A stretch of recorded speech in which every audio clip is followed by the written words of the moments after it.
Happy Memorial Day, people. Just want to take a moment to remember people who sacrificed their lives for us and for our freedom, and keep them in your thoughts and prayers this day.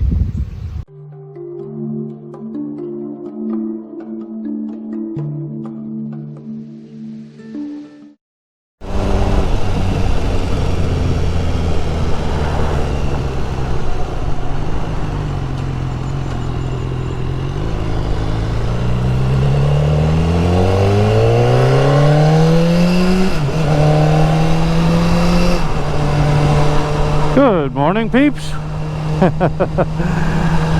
Fine Monday, Memorial Day weekend. Fine Monday to go out for a quick ride, exercise the S1000, and try and get out before it gets too hot. It's right now 78 degrees with a 78% humidity. So it's pretty it's gonna get pretty muggy, I think. Might be some rain this afternoon. So like I said, I'm just out for a quick little exercise ride. This bike hasn't been ridden in over 2 weeks, and that's partially because I just finished my 2021 ride into Logan, Ohio.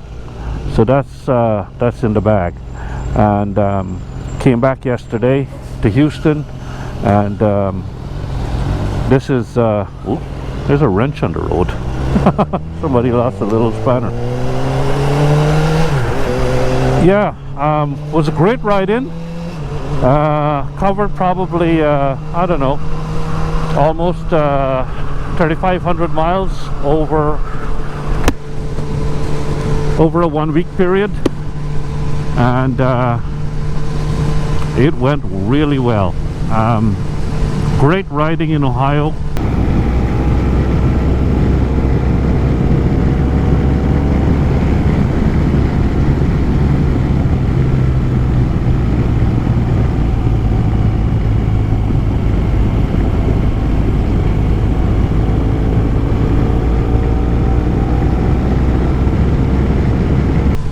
We had a blast.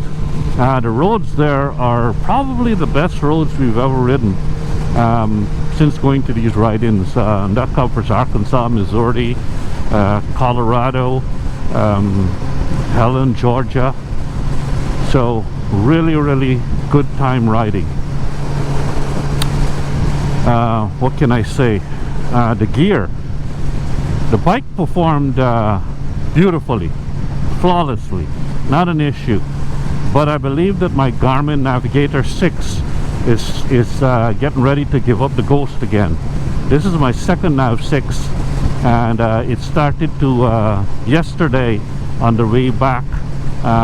It started to change screens all by itself, and this is a known Navigator 6 issue, and Garmin typically just replaces the damn unit, you know.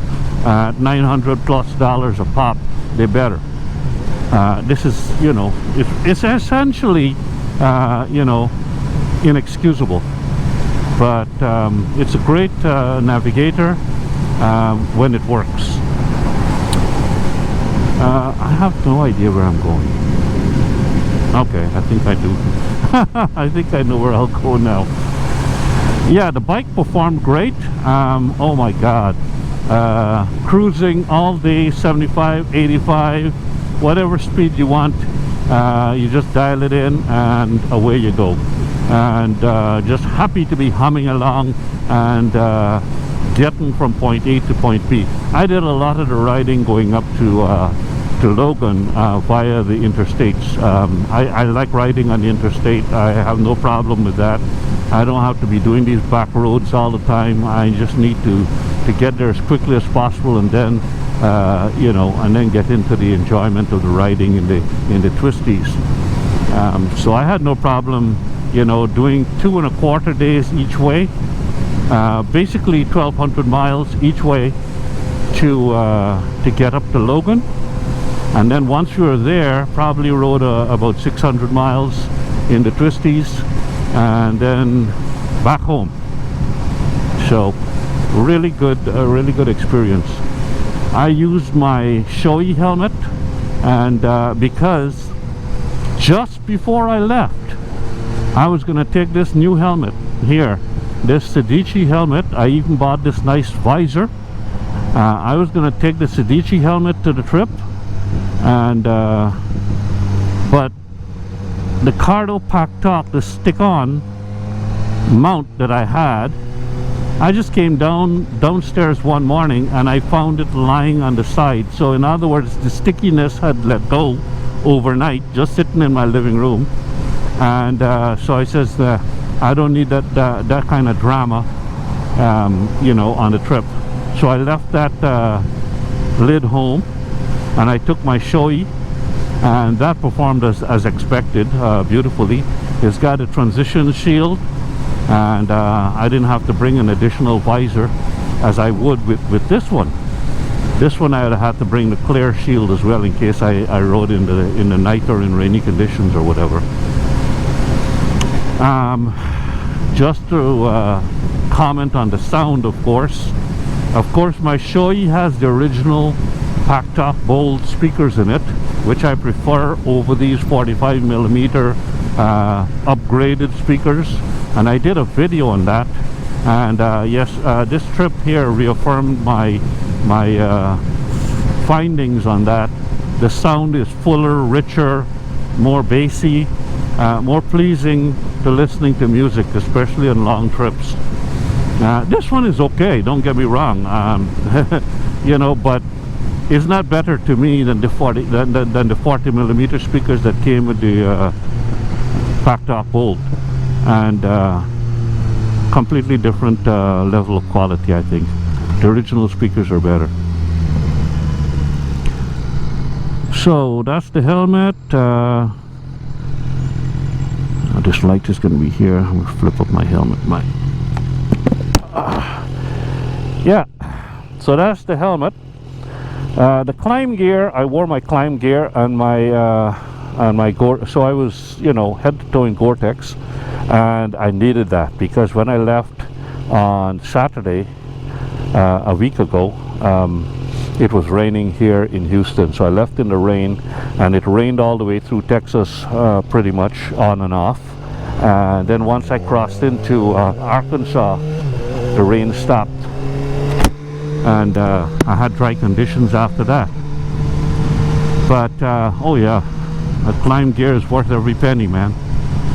And the BMW Pro Summer X-Trafit gloves, beautiful. A little bit warmer than these mesh gloves that I have here. I've got some Revit Sand 2s or Sand 3, I can't remember which one it was, or it is.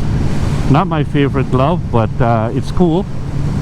So I had this on the trip as well for the dry weather conditions, and yeah, my gear worked really good. Kept me and I hit as high as, I don't know, 91 maybe, up in the northern states, like Kentucky, I forget where exactly, and I hit those temperatures. But yeah, the latitude, had all my vents open. The latitude was fine, you know.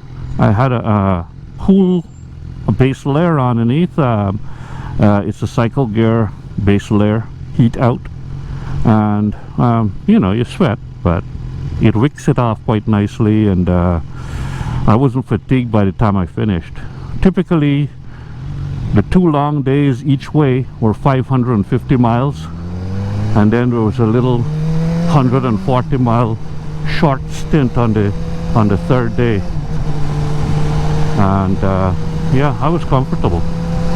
Coming back, it started off quite cool actually in Logan. I left at 56 degrees and I had no warm base layers. I only took my cool base layers. So with all the zippers closed and all of that, the climb latitude suit was warm enough. I had my I left again in the rain and I had the Torrance storm collar on. Oh my god, that's the second time that I was wearing that in the rain since I bought it. What a great piece of kit. She's got no helmet on. What a great piece of kit. I mean, it stopped all that cold breeze from going down the front of my jacket. Let's go here. And of course, when the rain started, it just kept the rain out beautifully. So I was totally dry riding down the rain in pouring rain. You know, in some points it was pouring rain, riding down the highway with all these 18-wheelers on the road and everything, with a lot of spray. Not to mention how dirty the bike was. But anyway, yeah, beautiful. I mean, it's so fun to be totally dry, not cold, and you know, riding in the rain. I like it, no problem. Oh, 6th gear already.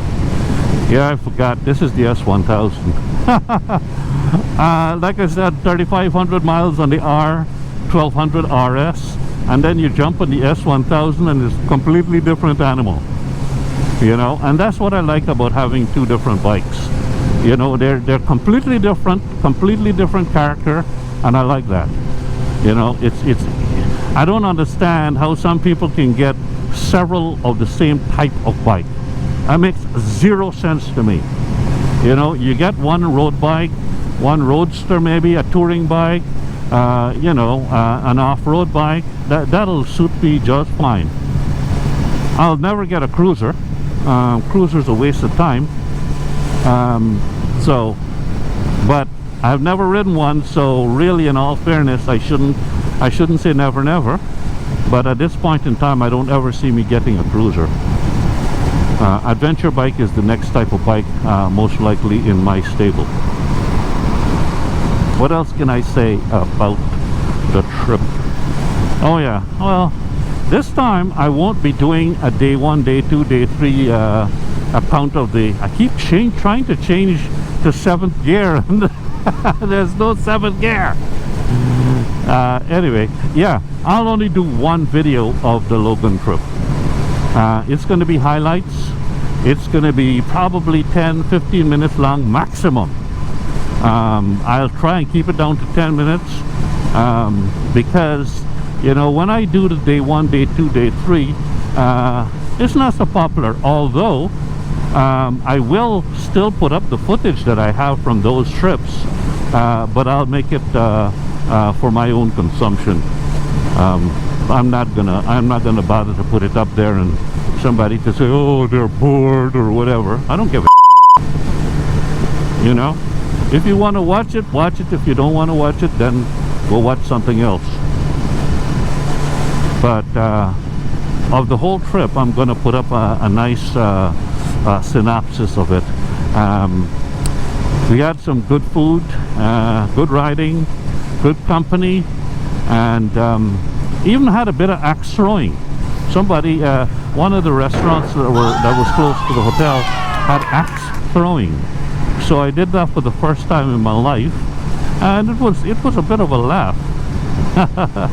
So I'll have a few clips from that as well in the video. What else? Yeah, before I left, my bike was requiring an oil change in about 1,000 miles, and I knew I was going to do 3,500 miles or so. So what I did was I hooked up the GS 911 and extended that until after the ride is done, and extended the time as well, so I don't get that warning light, you know, it bugs me. So I just put a little bit more oil. Again, I tried to change the gear. So I put the service reminder to later, and now it's saying that I've got probably less than 1,000 miles to go before my oil change. So that worked out real good. So what I'll do is just do an oil change. I probably wouldn't change the filter until I meet my next regular servicing, which would be at 60,000 miles, and then I'll do a proper oil and filter again. So you know, keep everything in order and do the drive shaft service. I said I'd do that every 12,000, so I'll pull my drive shaft again, and in addition to changing the final drive oil. With this COVID, I probably wouldn't hit 6,000 miles until probably December, because I've got this other bike to ride as well. And when we start commuting back to work, it's now summer in Houston. I'm going to be riding this summer bike to work, because it's got no windscreen, as you can see. It's just got this bug deflector in front, and much cooler to be riding in the hot conditions.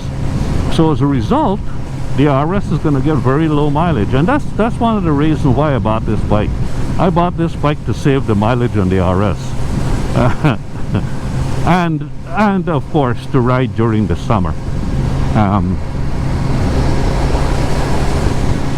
So that's exactly what I'll be doing, and we'll see how that goes. Of course, this bike is so far been a champion. I still owe everybody and myself a video of me doing a short tour on this bike. I'm convinced that I can ride this bike for I don't know, maybe 4 hours each way on some kind of a little you know, visit to let's say going overnight in Austin or something like this. Just something to prove that I can do it on this bike, and have all my gear that I can take in my tail bag. I showed that tail bag in a different review, and I packed it up and everything, and I just want to see if you know, I'll be able to be comfortable going on a tour with that tail bag. So yeah, I wanted to you know, do that video and prove that I can take this bike on a longer trip and see how fatiguing it will get, you know, being a naked bike on the highway and in the back roads or whatever. See how fatiguing it will be, because as a roadster it's really designed for city riding and, you know, urban riding, that kind of thing. Not really designed as a touring bike, you know. But I want to see what I can do with that. This Sedici helmet, it does not fit as snugly as the Shoei. The Shoei is a more snug fit, but this is, if for want of a better word, this is a little bit more comfortable. And it was good. It's good to have this one back on as well. I do like this helmet as an alternative. Probably wish that it was a lighter color, but I went for the carbon version, and the carbon version only comes in carbon color. I've got this shield, this tinted shield on it, and it's working out pretty nice.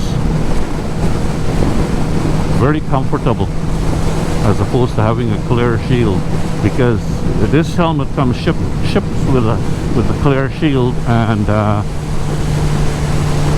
Sedici does not have a transition shield for it, or else I'd buy one. One thing that sets this bike apart from the RS is the smoothness of the airflow. Because it's got no windshield in front there's no disturbance of the airflow as it comes in towards you, and as a result it's so much quieter. It's really smooth and nice, no buffeting, no nothing. From that perspective, it would make a great touring bike, but on the other hand, all of that wind might get a little bit tiring after a while. One thing's for sure, I can't have a bike with a big huge windscreen that blocks out all the air, because then I'd have no ventilation in this hot climate that I live in. Maybe if, lots of Porsches. Maybe there's a Porsche club or something that went up on the 149 and did some high-speed runs. This 149 I've said it many times, is the most fun road that is around the Houston area. And when you compare it to some of those twisties in the mountains and everything, it's basically a straight road in comparison. Right now it's actually straight. There are parts of the 149 that are quite twisty, but still it's flat and twisty, and the road surface is not all that great. It's no comparison. It's you know, it's better than nothing. That's all I can say about it. But what I do like is riding in the Sam Houston National Forest. It's quite cooler in there, and it's nice and it's picturesque because you're riding in the trees. And I think that's exactly where I'm going to go for a little bit this morning. I'm going to go stop at Scotch Ridge and have a quick break there. I didn't bring any water or any refreshments, so I just stopped there for something to do and then take off again.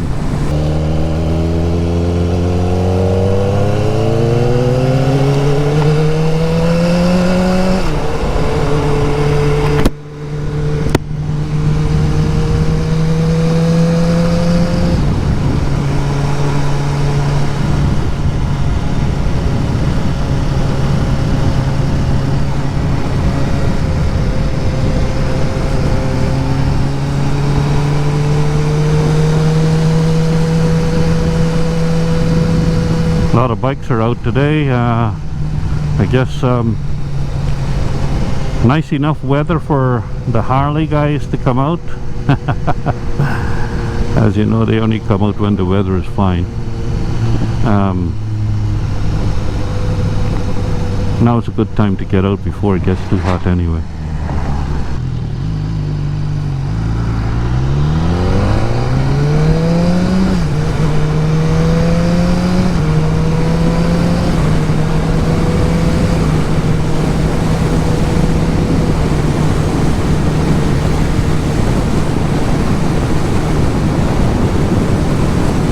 Memorial Day weekend, Lake Conroe. This is the Rotary Friendship Bridge across Lake Conroe. Everybody who's got a boat, I guess, will be out today having fun. This is the quieter part of the lake. If I had a boat, this would be the part of the lake that I'd be on. If you go further on down that way, it's where the restaurants are and all of that stuff, and lots more boats in the water, and I guess people feel a need to congregate, I suppose.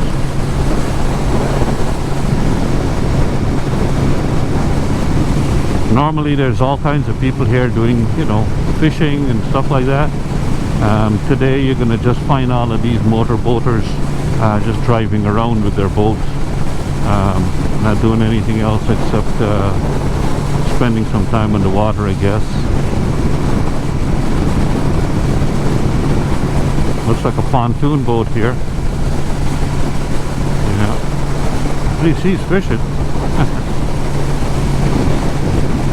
Pretty cool. Yeah, when you get people driving around in their boats, it scares away the bloody fish. So I guess these fishermen are not too pleased about all of these people showing up. But I guess we all got to share the lake, eh? There's another guy fishing there.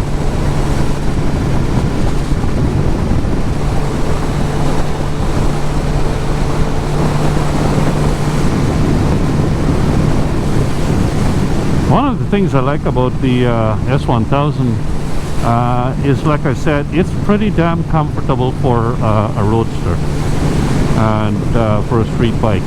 And largely that is because of the wide tank. It's got a fairly wide tank. It's wider than the RS, so that when you're on the bike, your knees just not, at least me, I'm 5'8" and I've got a 30-inch inseam, so I don't have the longest legs in the world.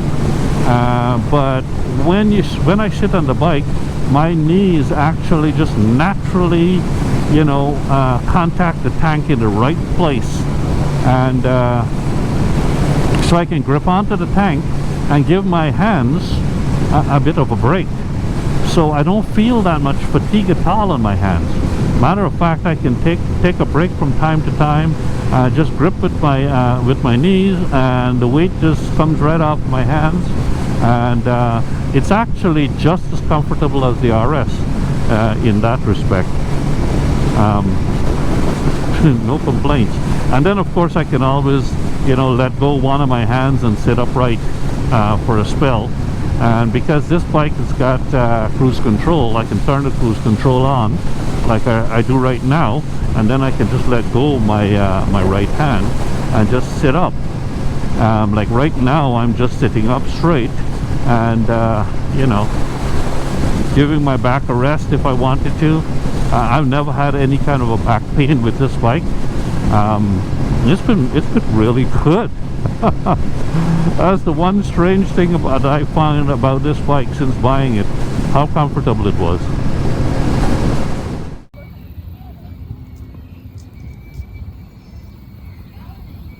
Beautiful day. Memorial Day holiday.